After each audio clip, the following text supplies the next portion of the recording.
VA to come talk in more detail about getting remote access, which would allow you to log into CPRS from home. There are a lot of regulations associated with it. When you hear all the regulations, you might choose not to do it. That'll be entirely up to you, but we will have that available. And those are things that simply can't be changed. So, any questions about anything I can answer? Dr. Hyman here? So our speaker today is Dr. Steve Lloyd. He's an Associate Chief of Staff of Education at the VA and Associate Professor of Internal Medicine with ETSU. And he's speaking today on why resident hours matter. Thank you. All right. Hi, good morning, everybody. Goodness, that is loud. Good to see you. It's about time we had an academic half day. The surgeons have had this for years and years.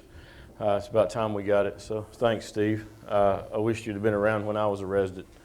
It's been greatly appreciated. Good to see you, Dr. Myers, Dr. Maida. Haven't seen you guys in a long time. Let me speak a couple of things about the VA real quick. The remote access, it is open to everybody, residents and students, and Doug Wheeler will come and talk to you guys, I guess, next month about that. I can tell you I let mine lapse, and I did it on purpose. I don't want it. There's a lot of regulations around it. If you don't like it, you can call your congressman. I can tell you that your congressman probably won't have a clue about anything about it. They pass laws all the time and don't realize the implications of it, so I recommend voting everyone in, out, regardless of party, as I always do. You know, the regulations around it are absolutely ridiculous. So I guess it is functional if you are going to be there on a regular basis and going to be doing a lot of out-of-hospital work. Hopefully we won't be doing a whole lot of that going forward. I want to thank Dr. Reeves and Ahmed for the resident handbook you guys put together. I guess last week or 2 weeks ago, I took 2 nights of intern call, and I stayed in the hospital all night. And it's been a while since I've written orders and took floor call as an intern. Actually, it's been about 16 years since I've done that. And I used your resident handbook in doing that, and I got through the night, believe it or not. So thank you. I greatly appreciate that. I was able to write orders. I didn't kill anybody to my knowledge. I showed up. I took C2. I took floor calls from C2. I can tell you that it greatly accelerated the need in my mind for pathways and order sets that need to be in place, comfort measures, comfort order sets that need to be in place. I can't believe that those things aren't already in place, and if I get the job as chief of medicine there, then those things are going to go in place ASAP. Okay, all right. We're going to talk about why resident duty hours. Oh, sorry, I'm a roamer. We're going to talk about why resident duty hours matter, and this is really my attempt at addressing sleep and fatigue. Now, I came through residency. I guess I started in 1997, 98. Graduated residency around 2000, 2001. My department chair down in front is Charlie Stewart. Charlie, any of the things I say today is not a reflection of your leadership. It's just the way things were in those days, all right? They were archaic. You know, the great thing in medical education was Abraham Flexner's report in like 1911, and it was this landmark report on, you know, how medical education needed to change, and it did. And it just amazes me that it took 100 and some years to figure out that we shouldn't work more than 100 hours a week. We're the only profession I know that now limits ourselves to 2 full-time jobs. And you know, the great joke in the profession for years and years was, we're sorry you're on call every other night, you're missing half the learning, which is complete horse crap. The surgery program at the University of Alabama, Birmingham used to pride themselves on the divorce rate in their program, which I think is an embarrassment. Now, there are certain things that I think we lose with work hour restrictions. You know, I don't think that the job is a reflection of what you're going to walk into. A lot of times I think it can be a shock as to what we really do. However, how I trained and how some of the folks in this room trained, I think was brutal, and changes did need to be made. I don't have a disclaimer slide here, but I don't have any financial I guess, what do you call it? what's the word I'm looking for? Conflicts of interest, or I don't receive money from anybody outside of Mountain Home VA Medical Center or East Tennessee State University. I don't take money from scumbag pharmaceutical companies, big oil, or credit card companies, the three companies that I hate most in my life. I want to give you a historical perspective on how we got here with regard to resident work hours, mainly the Libby Zion case from the early 1980s, around 1984. I think it's interesting to look at. That's generally the case we look at when you look at how residency work hours got here, but really the Libby Zion case was a case more about resident supervision. I want to identify risk and impact of sleep loss for residents, faculty, and patients. And then show you some strategies to manage the effects of sleepiness and fatigue. And I didn't know crap about this when I started doing this about 12 years ago. I got assigned this after I graduated residency to address with the incoming residents during orientation week. Rick Jordan gave me this topic. He said, I want you to talk about sleep. And I thought, geez, what a terrible topic.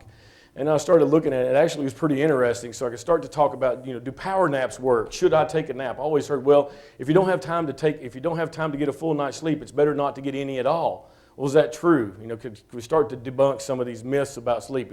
If you could sleep for 15 minutes, is that better than being able to sleep for an hour? If you're going to take a nap, is it better to take a short nap or a long nap? Can you bank sleep? My mom always told me you can't ever catch up on sleep. Well, is that true? So I got a chance to answer some of those questions. What about caffeine? Is caffeine a good thing or a bad thing? I happen to think caffeine is nectar of the gods.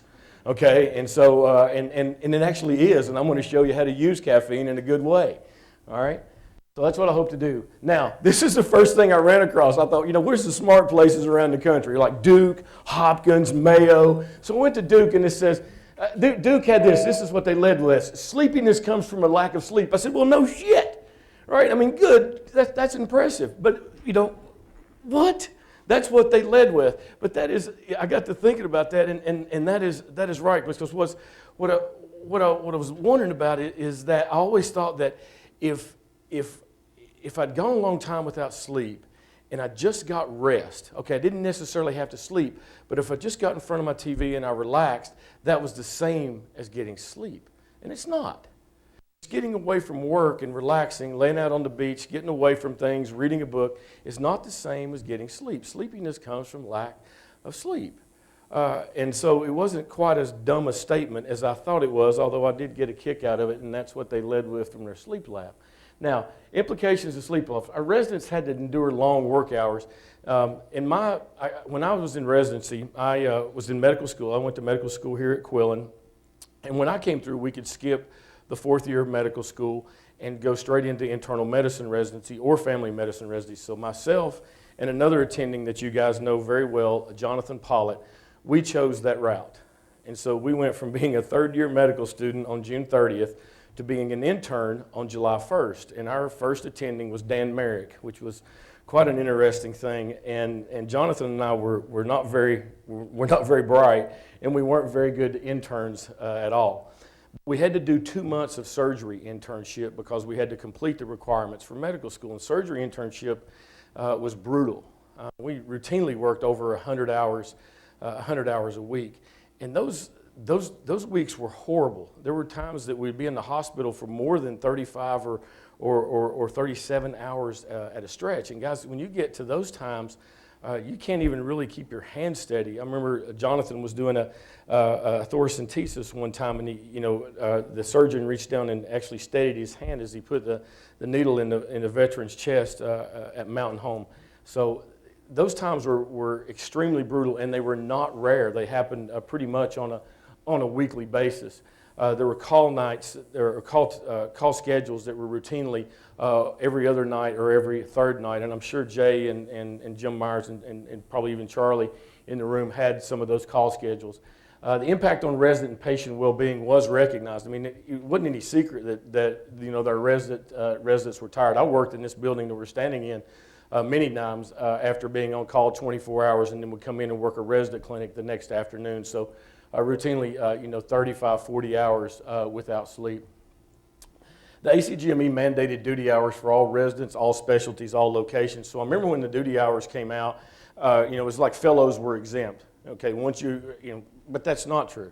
cardiology fellows, GI fellows, the surgical subspecialties. The ACGME duty hours are across the board. They're not just for the core specialties.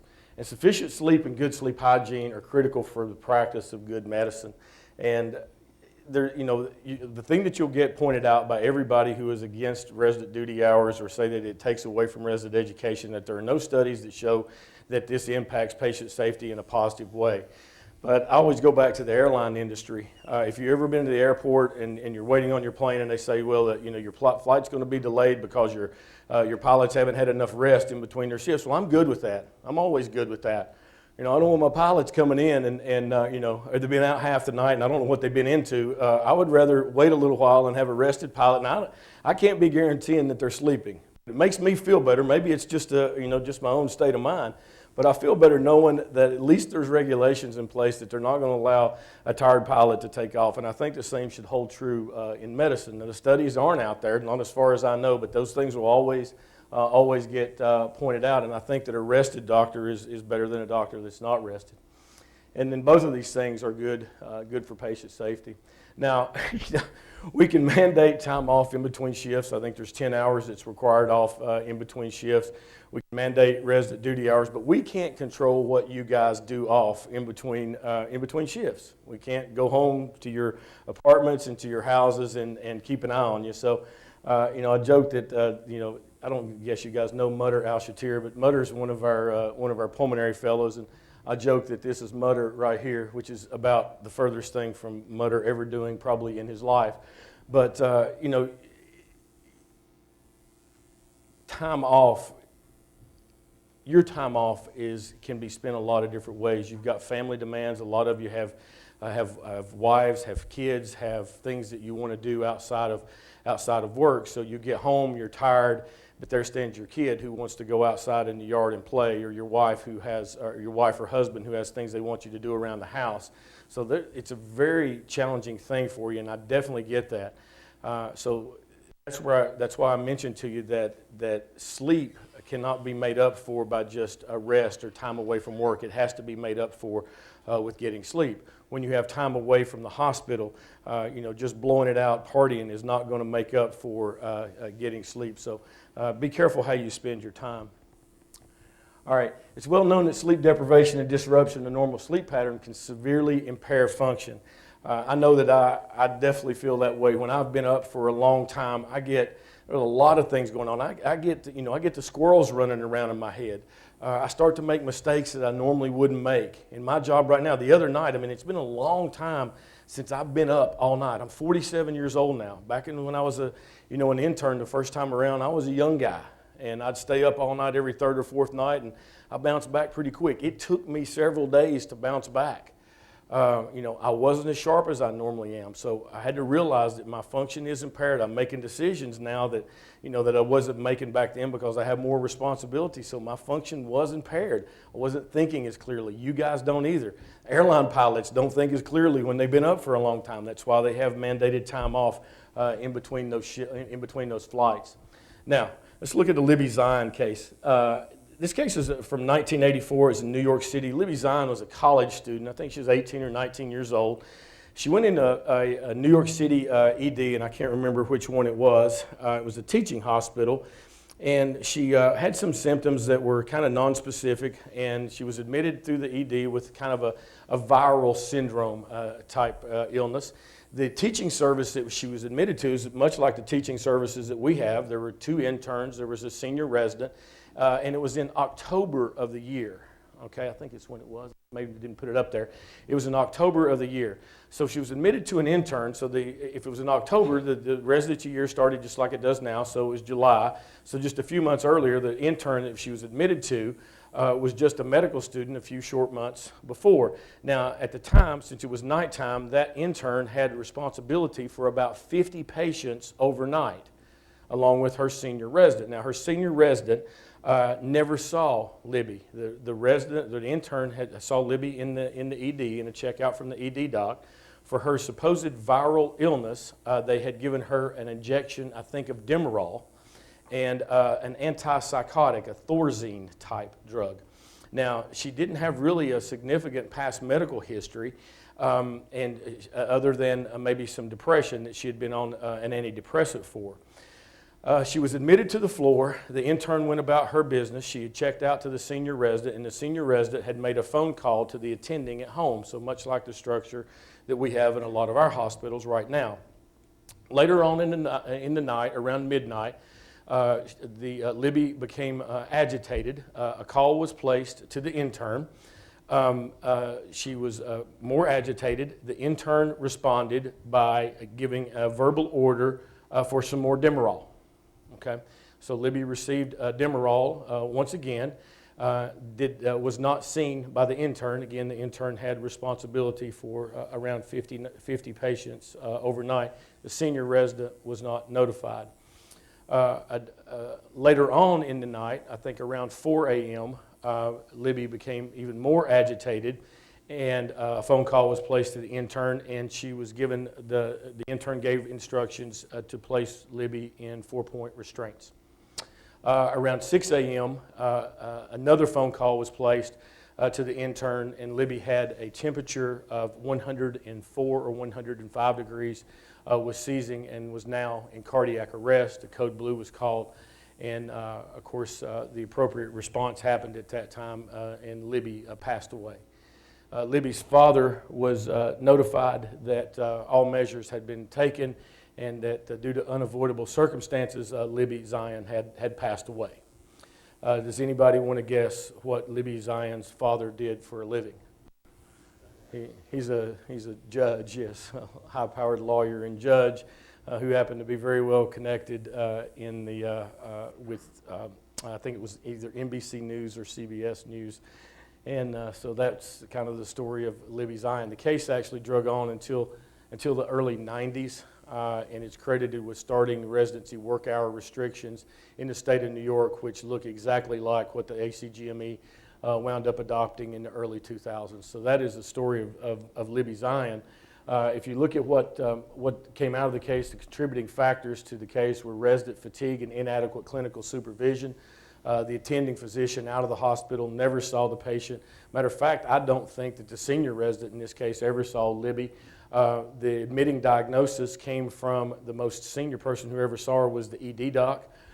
We do that all the time. We have ED docs that see patients, give a diagnosis. We take the diagnosis without doing our own history physical examination along with our differential diagnosis, take that carte blanche, run with it, and without proper supervision from an attending physician, a lot of times that diagnosis is wrong. I've got my own feelings about particularly some of the ED docs that come through our place, and I think that we miss a lot of stuff.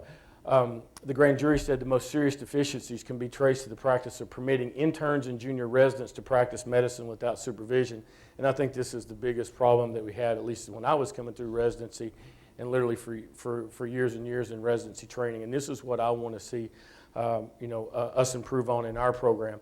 At Mountain Home, this is the single biggest thing that I want to see changed. It's what I love about this. I love the fact that your pagers are turned off. I love the fact that right now, hopefully at our place, that our attendings are seeing the patients. I don't want backup call schedules. When you're not there, the patient responsibility is the attending's responsibility. They're their patients, okay? They're not your responsibility. We want you to assume responsibility for it, but under the direct supervision of the attending physician, and then their graduated levels as you go through your residency training. All right. Sleep is regulated by circadian rhythm and homeostatic sleep drive. Circadian rhythm causes us to feel sleepy at night and wakeful during the day, and it doesn't matter how long that you flip the cycle. You know, Joe May works at night at our place, and I love Joe, and it doesn't matter how long he's a sleestack and stays up all night and sleeps during the day. Whatever still made us to be awake during the day and sleep at night. I mean, that's just the way it is. That's what's in us.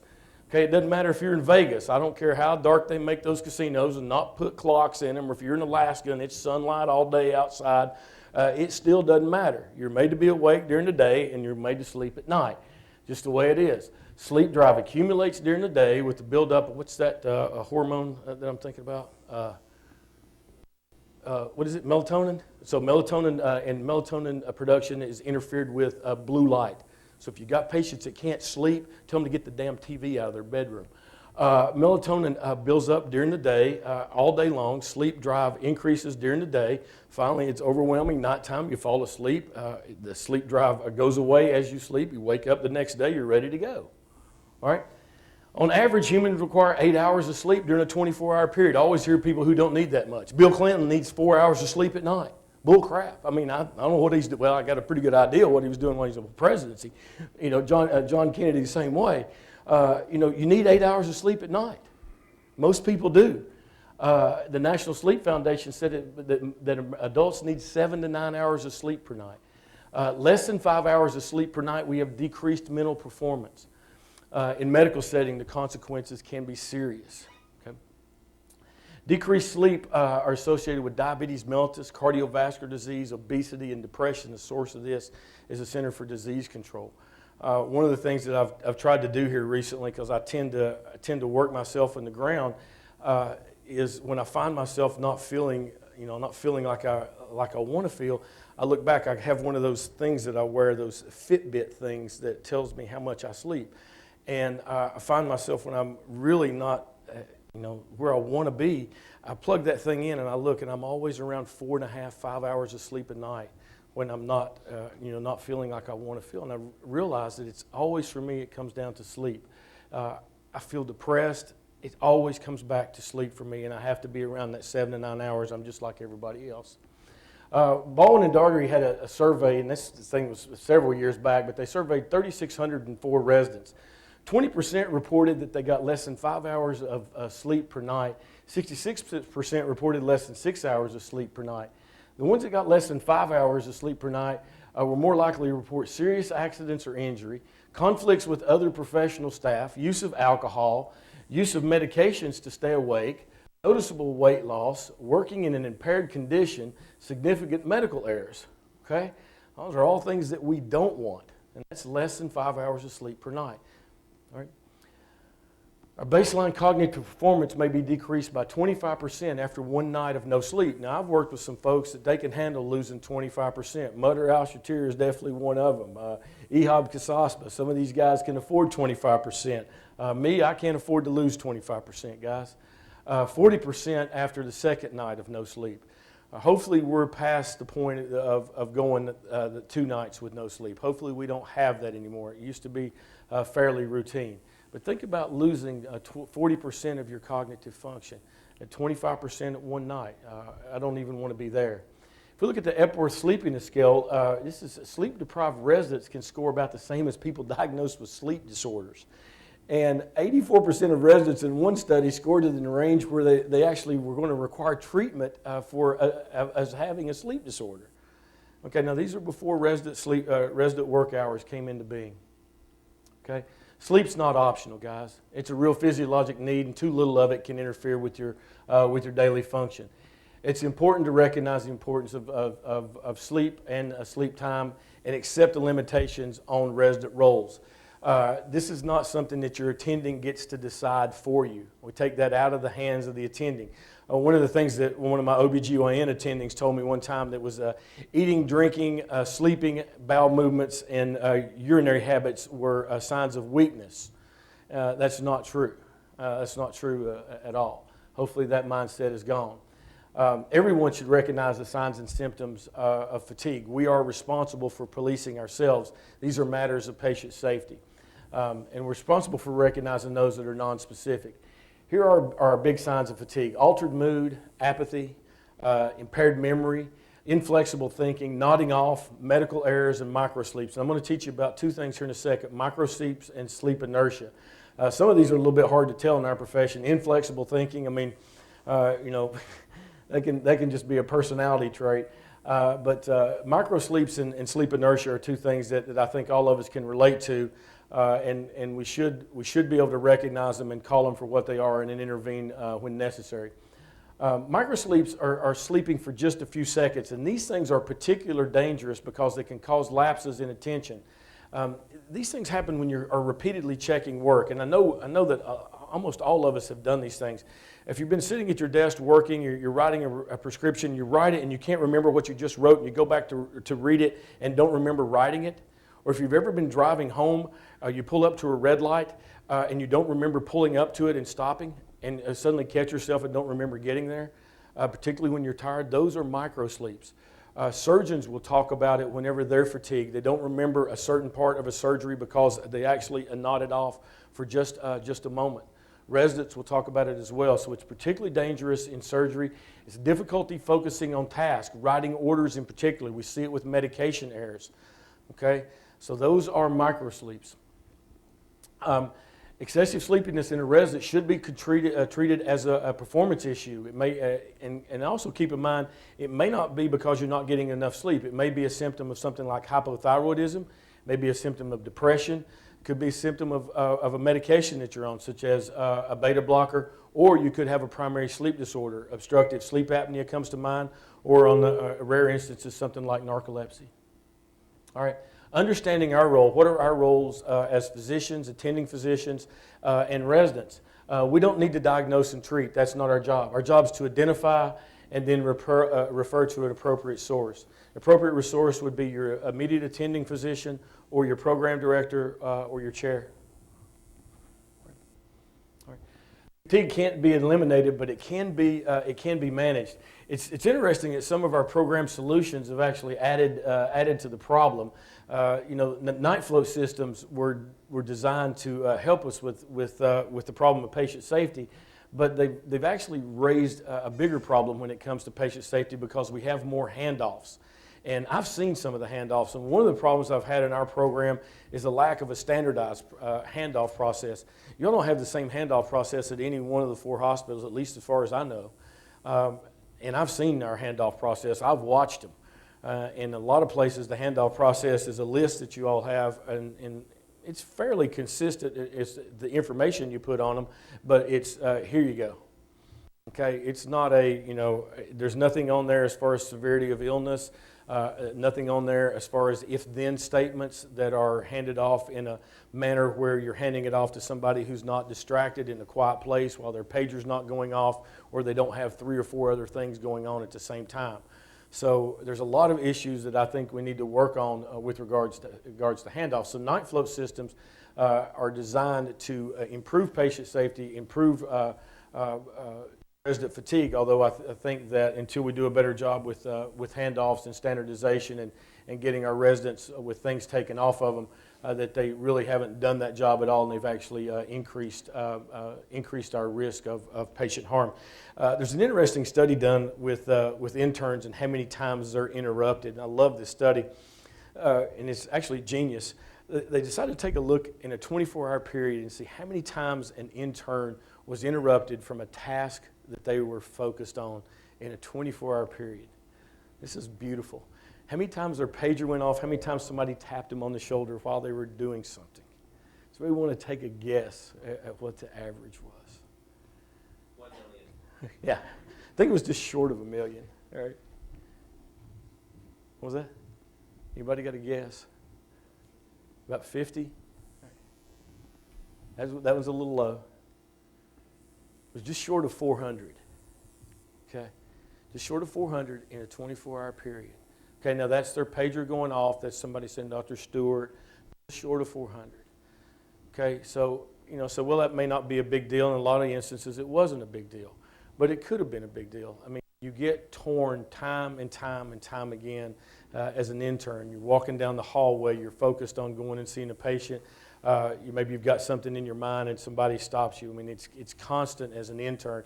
It's not as bad as a senior resident, and I can't decide. I can tell you as acting chief of medicine, it's got to be like 3 million. I was so excited to get to come here this morning. I can't see straight. It's going to be the best hour of my day, I can assure you that. Mine's got to be around 500 a day.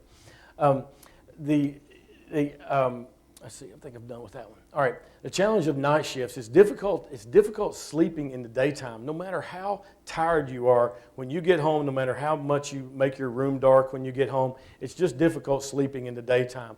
Noises, everything that goes along with it, very, very hard to sleep. It's difficult staying awake at night. Your circadian rhythm winds you down. If you've ever been to Vegas, there's no clocks in the place, there's no windows. It's still difficult staying awake.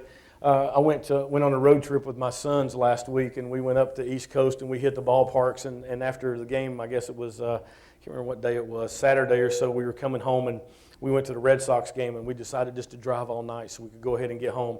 And the shift of driving between 2 and 6 in the morning sucked.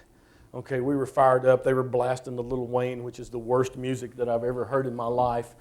But it was still very, very difficult to stay awake during that time. But then whenever the sun came up, it got easier. Using caffeine pharmacologically, which I'm going to show you about here in a second, and recognize that no real adjustment to sporadic and variable night shift schedule is possible, even for folks who do it all the time. It's just not possible. You're never going to be operating optimally. Prophylactic naps do help. Okay, they do help. Timing of them is crucial. And the length of them is crucial. A 1-hour nap prior to shift does enhance your awake activity. You experience less stress, and people who take them felt the workload was less burdensome. So if you can do it before you're getting ready to go on, that is optimal. The length of time, usually shorter power naps are better than longer naps because of something called sleep inertia. It's better to limit night shift work to 1 or 2 shifts. Sleep prophylactically, bank sleep. You can bank sleep, okay? You can also catch up on sleep.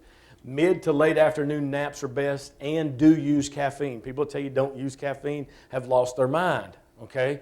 It's okay to use caffeine, and I'm going to show you how here in just a second. Caffeine, it takes about 30 minutes to take effect. It has a half-life, or it lasts about 3 to 4 hours. You can develop tolerance to it. One time, I guess this was my second year as an attending, in the right-hand corner of the whiteboard up in JCMC, I saw these marks, 1, 2, 3, 4, and then, and I thought the residents were keeping up with the number of patients that we had, but they were actually keeping up with the number of Diet Cokes that I drank in a day. And I'd routinely be around, 14, 15, 16 Diet Cokes in a day. I don't drink near that many anymore. I drink around 2 or 3 a day now. But tolerance does develop to caffeine. Because it's a stimulant and a diuretic, you've got to remember that it can interfere with your opportunity to get sleep later on. So if you're pounding Diet Cokes or you're pounding Cokes to stay awake, and then you get a chance to get some sleep, and if you're my age in your 40s, you're going to have to pee. Okay, so just remember that. If you got a chance to get some sleep, it's going to last around 4 hours. So be careful with that. And then again, avoid alcohol. And anytime you've got a chance of having to work, guys, always avoid alcohol. All right. Napping during on-call hours is helpful. Short naps, 15 to 20 minutes are best. It does help with fatigue, and again, the timing is crucial. Banking sleep, I told you, does help during the afternoon. Power naps, 15 to 20 minutes.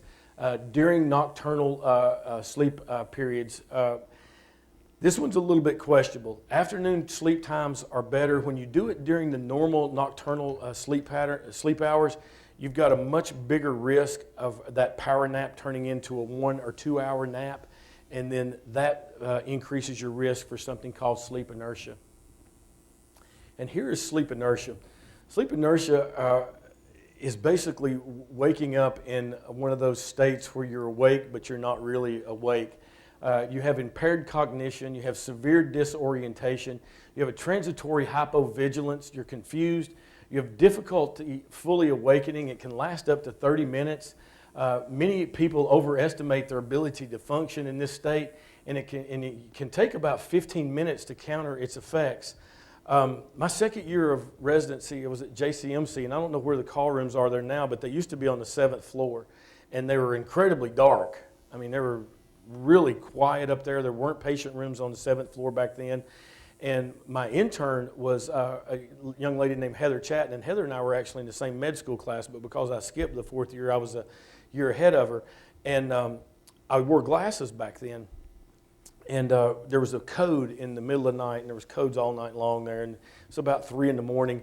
And I jumped up out of bed, and I couldn't find my glasses. And fumbling around all over the room. I couldn't find them, so I just hit the door, and I ran to the code, and I showed up, and Heather was already in the room, and I said, "What's the rhythm?" And everybody just kind of stopped and looked at me. I didn't have any clothes on. I mean, really, none. I mean, I had on a pair of boxer shorts that were actually pretty embarrassing. They had hearts on them, but I didn't have any other clothes on other than that. I mean, nothing, no socks, no shirt, and I'm not really a buff dude. and I didn't realize it at all.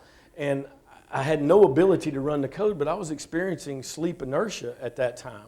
Heather ran the code, and I was very disoriented. And I had no idea that it was sleep inertia.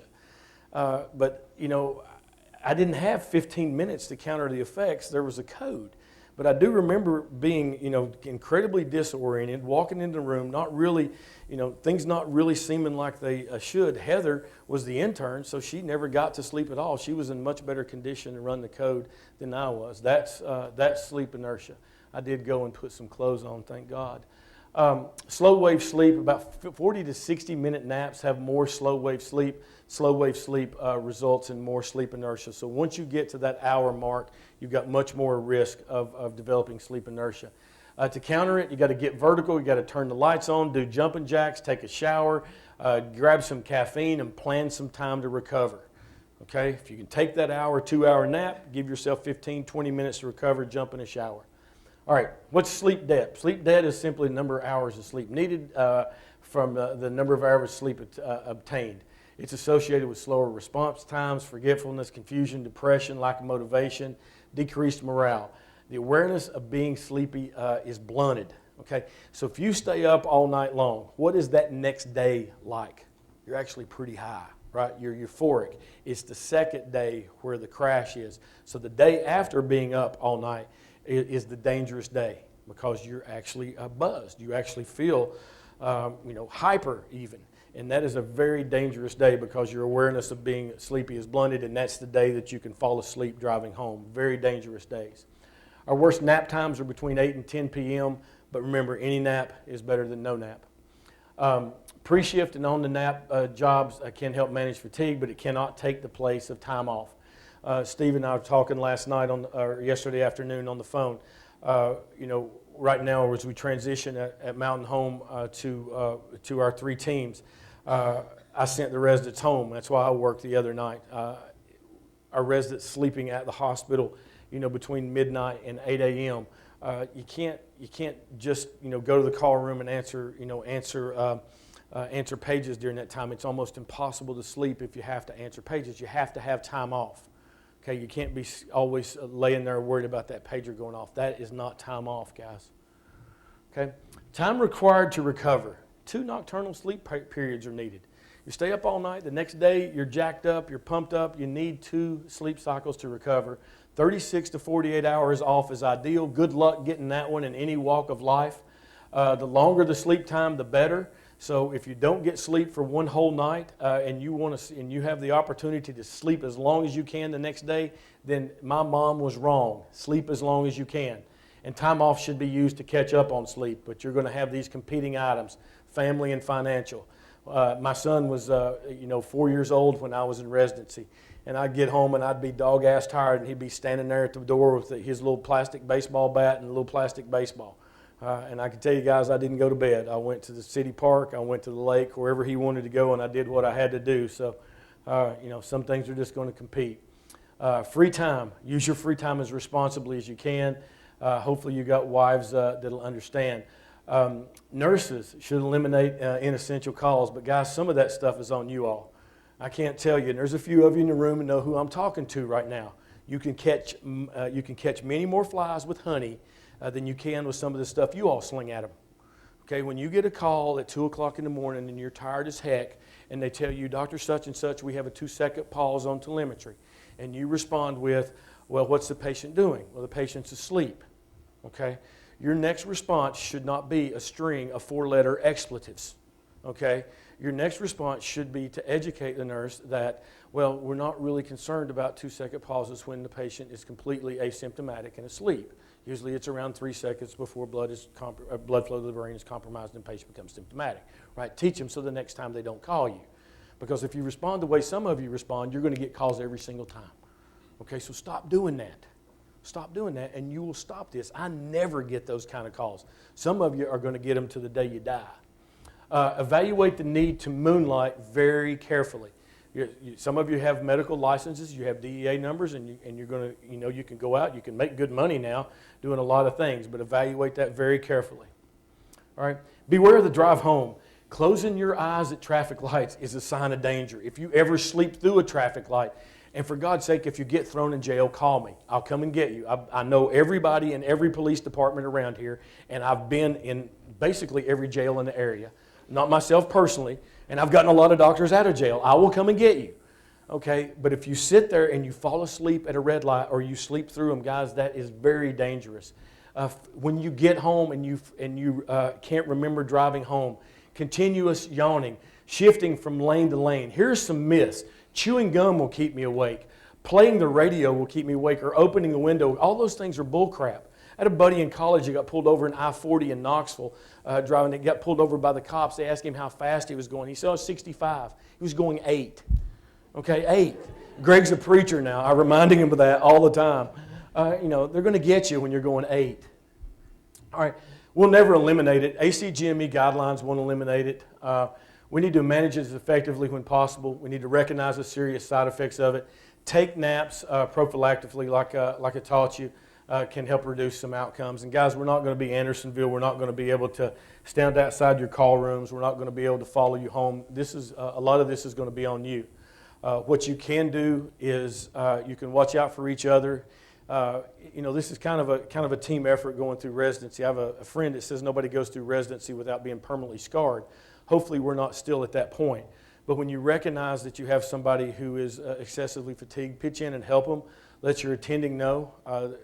What I realized the other night is I'm still a pretty effective intern. I can do an H&P and I can write notes and I can see patients. And so if we have somebody that's in that condition, then we need to help them, let them get rest, because the ultimate problem here would be a compromise of patient safety. All right, I finished 5 minutes early, and I can entertain any questions if you have them. You got to put everybody to sleep. All right. Yes, sir.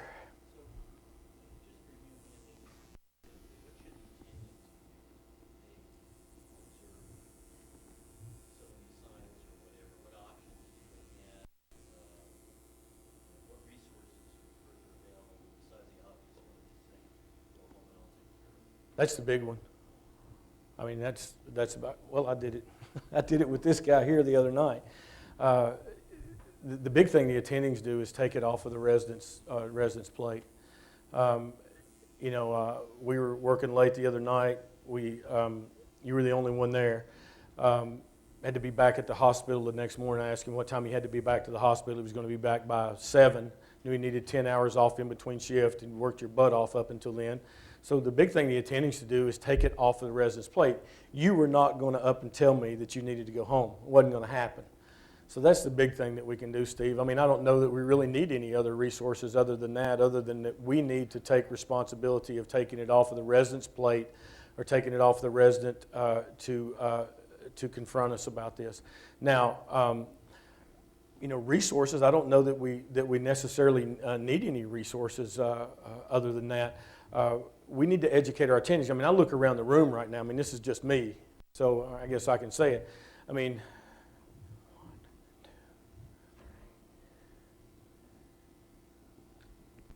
2, 3. I see 4 of our attendings. I mean, I want to know where the rest of my attendings are. This is the things that our attendings need to be hearing. And, I want to know where they are. Why are they not here? Huh? Oh, hey, Becky. I didn't see you up there. I was going to come up and see you when I got done. It's good to see you. I want to see our attendings here. Our attendings need to know the things that I put up here today, because this needs to be taken off of the responsibility of our residents. When it comes time, the 10-hour thing. When it comes time, a resident is up against the 80 hours in the work week. The resident is up against the 10 hours in between shifts. That is not something that house staff is going to feel comfortable telling most of our attendings. And so our attendings need to take that off. The nighttime phone call to check up on how things are going in the hospital, that needs to be attending driven. Our attendings need to take back responsibility of patient care from the house staff, particularly at my hospital. So I hope that's not too direct. Right.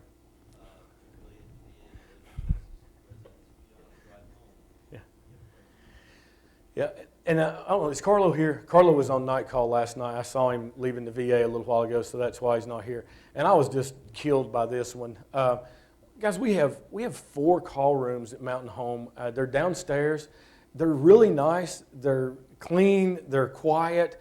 And the residents don't know where they are. Carlo, y'all been sleeping in the red team room. I had no idea. I'm embarrassed. Where's one of my chief? Where's she at? I saw her. She slept in the red team room while she was pregnant. I told Miss Arrett about that, and Miss Arrett's our director, and she was just appalled, and I'm sorry. I'm sorry for a lot of stuff. I just didn't know. There are 4 call rooms down there. They are completely unoccupied. There are keys. I think that we have keys for all of them now. I slept in one of them the other night.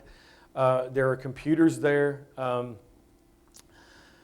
don't know what to tell you about that. I'm not sure why. The call rooms are available, during the day. If you're too tired to go home, feel free to use them. I'm sorry that you didn't know that they were there, and I'm not sure how that stuff like that happens. If I get the job that I've applied for, and I did apply for it, hopefully that stuff won't happen anymore. So, yes. You know me, Dr. Boyd. I do. It's It's okay. Sure. But to kind of revisit Dr. Drees' question, Yeah. what do we do to take residents are not going to tell their attendings, I can't do this. Right. We're not, I know. because we've had bad experiences doing similar things. I've had attendings tell me, don't call me in the middle of the night I know. when I'm Right. in this residency program. And until we have some system in place to encourage our attendings to be checking on that themselves, it's not going to happen. I know. And it's, at most of the places during the day, if something's going on in the afternoons, and this is less associated with sleep, but still associated with safety. Right. After about 2 o'clock in the afternoon, I can count on one hand, half of one hand, the number of attendings I've actually seen. They leave, they have other things to do. I get that, but if they're not around to see it, and we're not feeling comfortable mentioning it, we've got to have something, some other system in place for there to be some way to say this resident's not safe right now. Right. Needs some time to go sleep. Well, David, I don't have an answer for that. Yeah, I mean, Steve and I have had I don't know many candid conversations about this, and the only way that I know to do it is to have this, and our attendings need to be in the room to hear these conversations as well. I mean, first of all, I don't think anybody in the room doesn't have my phone number as far as Mountain Home is concerned. Steve's phone number is at least as freely available. So, I mean, and that I think that's about as far as you can go. Other folks in the room I know, and I've known Charlie and Jay, for a long time as well. These are folks that I know I could count on, and I trust. I saw anybody over here. Yes, Jay. You all recognize the importance of sleep and ECG requirements, but as you know, the medical knowledge is increasing. Yep. The insurance companies require more time and energy and efforts. Our residents are going to go in the real world, they will require more time, knowledge, and medical information. We need to do some counterbalancing Right. when our residents go into the real world. Because you know and I know that in real practice, physicians have to work a lot harder. Some of them are going on shift work for 12 hours straight Right. in ICU. So where do we find the balance, or what's the answer here? Because I'm going to have 4-year internal medicine residency or 7 years of cardiology fellowship. I mean, the knowledge is increasing quite a bit. Right. And given time, it's hard to teach everything in short time. It is, and I think the whole idea is is competency-based residency or outcomes-based residency. The problem is nobody knows how to pay for that, because we know how to pay for time-based residency. We don't know how to pay for competency-based residency. And Jay, what you're saying, I mean, that's the panacea. But what's driving a lot of this is the threat of outside supervision. And I didn't get into this. I have another talk about where I talk about what's driving this. And what's driving it, there's been four separate proposals or four separate, what do I want to say, threats, OSHA to oversee this. And I don't think anybody wants OSHA overseeing resident education. So the ACGME is under the thumb or under the pressure of OSHA oversight to fix this issue. And you're right. I mean, I can tell you that there's not a resident in this room that's scared my work hours for the past 5 years. There's nobody in here that's worked as much as I have. I'll guarantee you. And I think that the jobs that you guys are getting ready to step into are going to be an eye-opener for you. I don't think anybody, I mean, I look up here at Jonathan, I see, you know, I know what kind of work hours Jonathan works, and Jonathan's an academic clinician who's got, you know, he's got grant funding and also and office-based practice. I mean, I think it's going to be an eye-opener. I know a lot of you guys want to be cardiologists or pulmonary critical care docs. I mean, it's going to be an eye-opener for you for what you're walking into, particularly whenever you start. We haven't even taught you the business side yet, and that's going to be a kick in the pants. So I think that, you know, under the current setup, the only alternative is extending residency training time. That's the only alternative I see. Yes.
I was a little bit hard on our attendings are a little ago, but you know, anytime that you get away from the clinics or the hospital to attend things like this, to attend academic half days, you sacrifice clinical revenue, and that's one of the things that's always a challenge in academic medicine. If I take away my morning to go to the medical school and teach a case-oriented learning class for a whole year, then clinical revenue, that's about $13,000 a year, at least for general internists, and you can imagine what it would be for a cardiothoracic surgeon or neurosurgeon. So I think it's okay to talk about that, because those are real things, and sometimes in medicine that we shy away from talking about money things, and I'm not sure why. And so maybe I was a little bit too hard on them. about that, but I think that, those are real considerations to talk about. I mean, Charlie will tell you, you got to run a department, and you have to have clinical. Well, my old dean, Phil Bagnell, told me that Michelangelo painted the Sistine Chapel because he needed to. So there are other things to think about of why people aren't here. But whenever we talk about resident work hours, David, the things that we talk about, we need this is as much for the attendings as it is you guys. All right, guys, I appreciate your attention. Hopefully sleep wasn't too bad.